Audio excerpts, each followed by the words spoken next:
State institutions refer to organizations or entities established and authorized by a country's government to perform specific public functions, provide essential services, and uphold national interests. Examples of state institutions include 1. Judicial systems, courts, Supreme Courts. 2.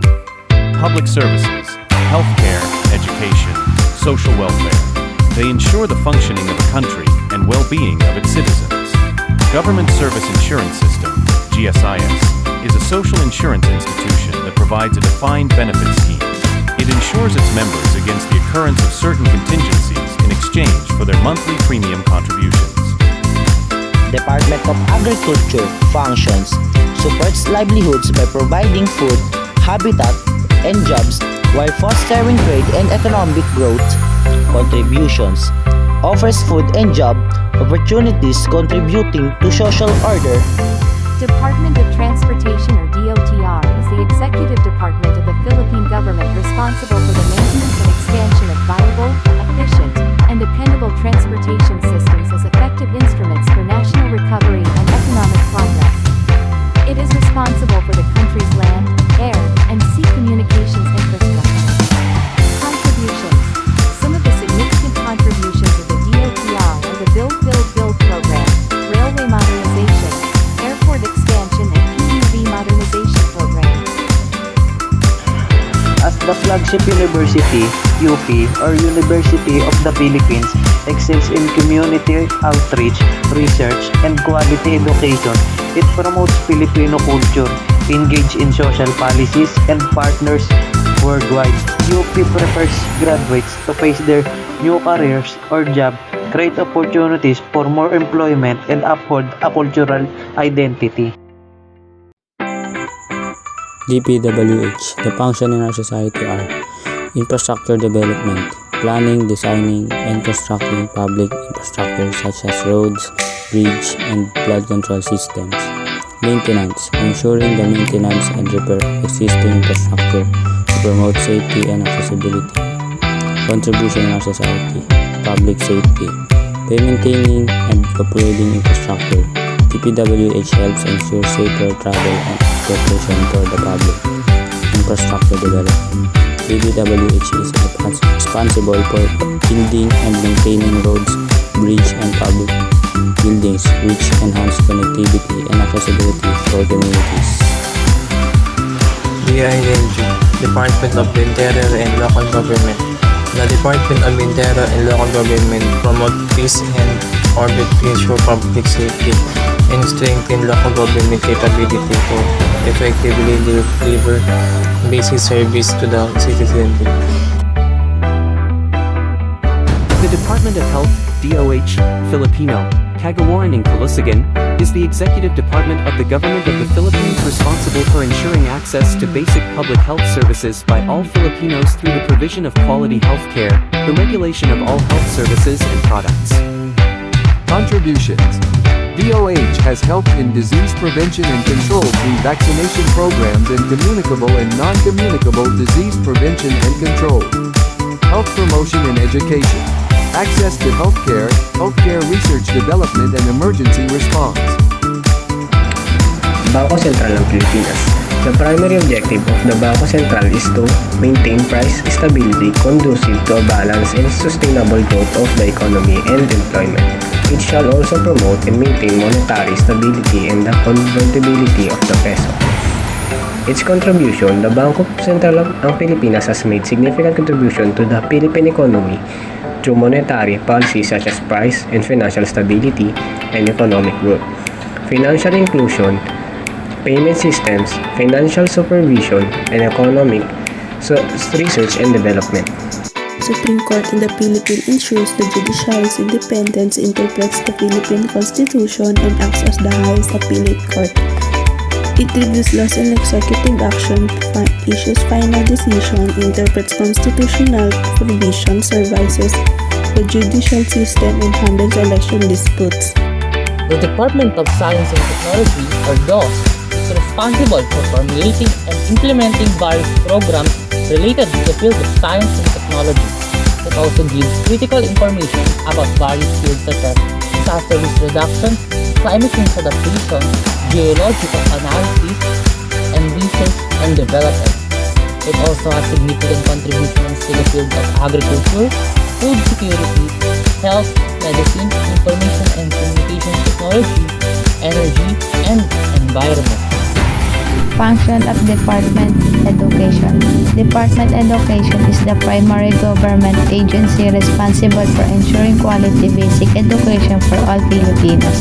It sets standards for education, provides resources to schools, and oversees all levels of public education from kindergarten to senior high school. Contribution of Department of Education.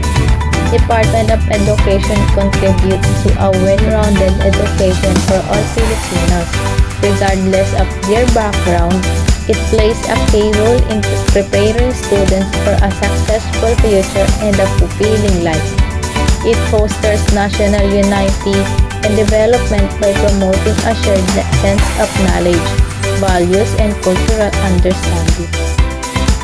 Non-state institutions are organizations that are not controlled by governments and include trade unions, cooperatives, transnational advocacy groups, banks, corporations, development agencies, and international organizations.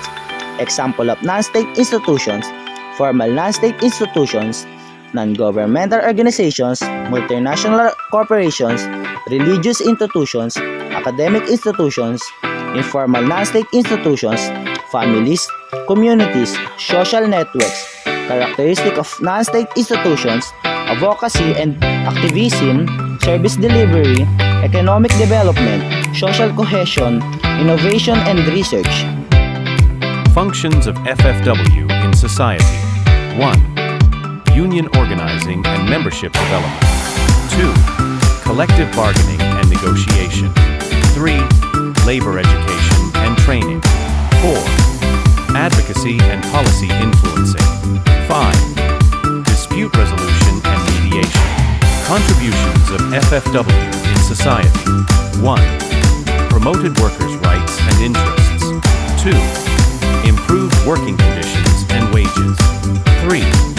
Enhanced labor laws and policies. 4. Strengthened trade union movement.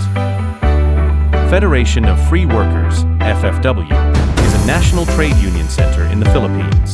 The FFW has been instrumental in shaping Philippine labor landscape, advocating for workers' rights, and promoting social justice. Philippine Red Cross functions: protect life and health, ensuring respect for human dignity. Contributions: acts an auxiliary to the government, delivering relief and health assistance to vulnerable populations. San Miguel Corporation, function. Originally founded in 1890 as a single-product brewery in the Philippines, SMC today owns market-leading businesses and investments in various sectors, including food and beverage, packaging, energy, fuel and oil, infrastructure, cement, property and banking services. Contributions. San Miguel Corporation, SMC, has made significant contributions to the Philippines. It has been a major player in various sectors, including food and beverage, packaging, energy, and infrastructure.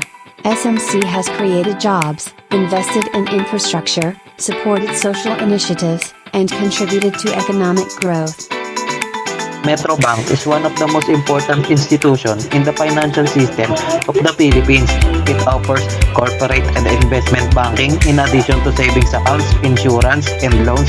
Besides promoting financial inclusion, MSE employment, and economic growth, it also mobilizes funds for disaster assistance, foster community projects, and finance cultural and artistic efforts. SMDC, function in our society, community development, engaging with local communities to identify needs and development programs that support social and economic development.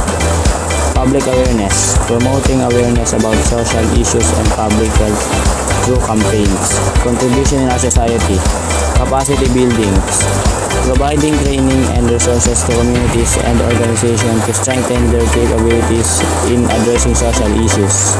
Policy advocacy, SMDC advocates for effective policies that address social issues, influencing decision making and resource allocation.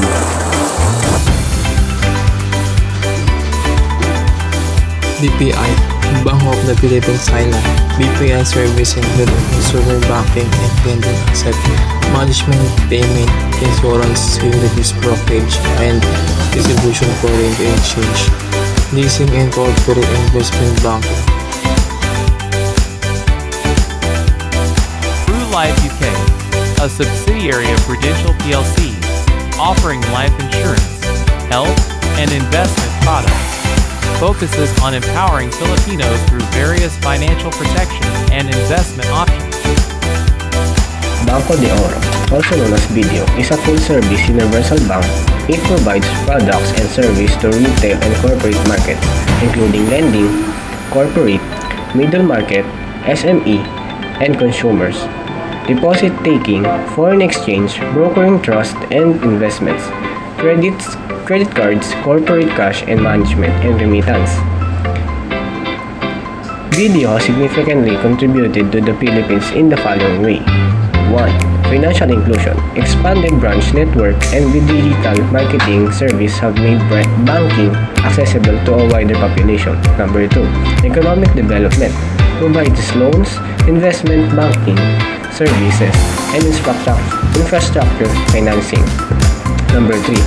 Social responsibility. Engage in community development programs, financial literacy, initiative, and environmental projects.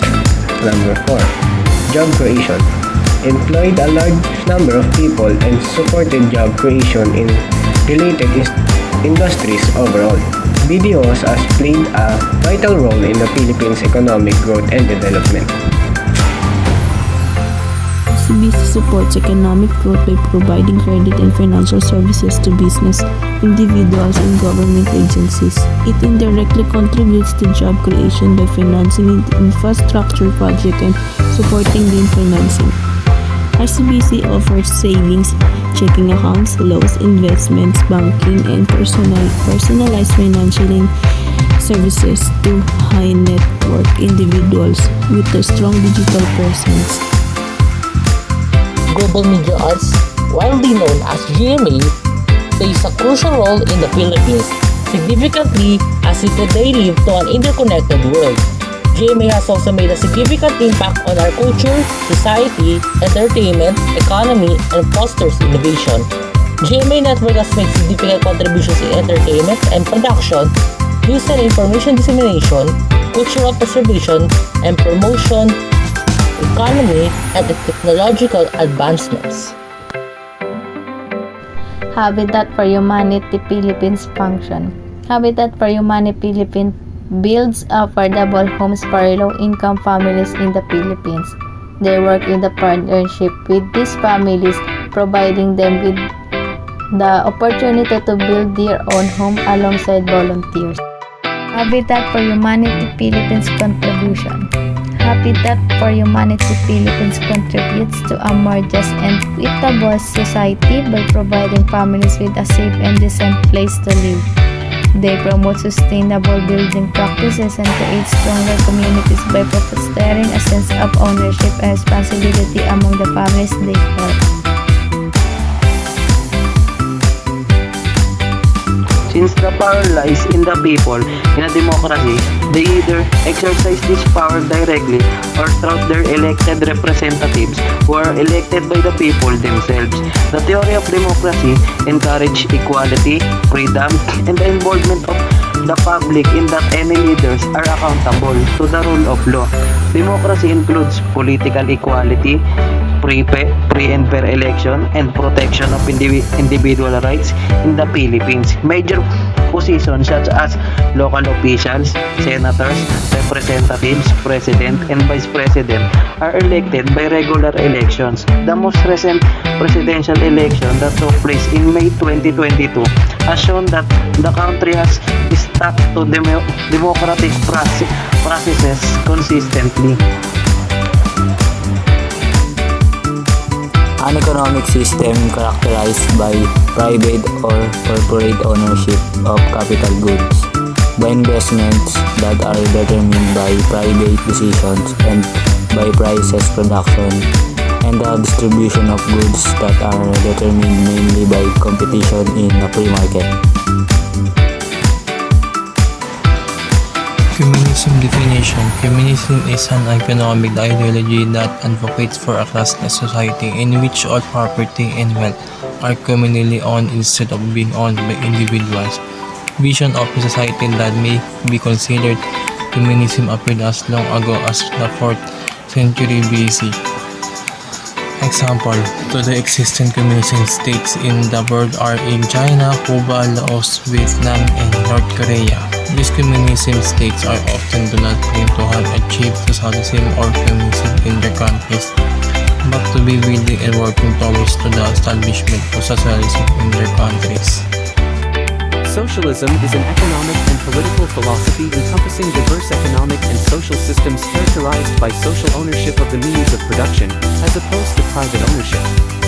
It describes the economic, political, and social theories and movements associated with the implementation of such systems.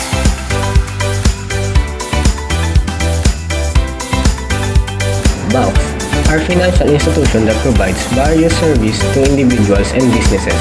They offer deposit and withdrawal service, loans, checking and saving accounts, financial advice, and credit cards. There are different types of banking, including commercial, investment, and central and retail banks. Banks play a crucial role in the financial system by supporting economic growth and stability. A corporation is a legal entity formed to conduct business. It separates from its owner and has its own rights and responsibilities.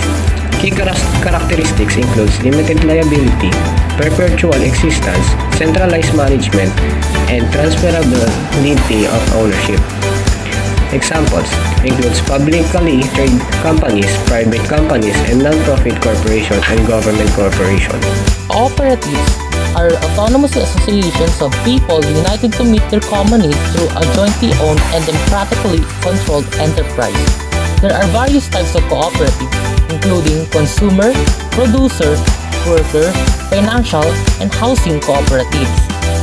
Development agencies are organizations that work to improve the economic, social, and environmental conditions of developing countries.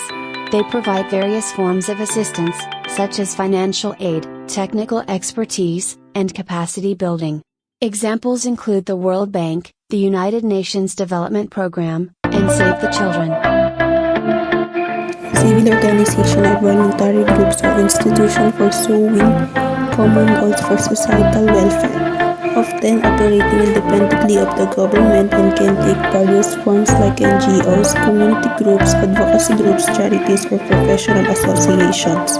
Civil organizations are non-governmental non-profit groups formed by citizens to address social, political, cultural, or environmental issues, focusing on community development, human rights advocacy, public service, or charitable activities. Definition of transnational advocacy refers to the work of individuals, groups, and organizations who operate across national boundaries to promote social, environmental, or political change. They use a variety of strategies to achieve their goals.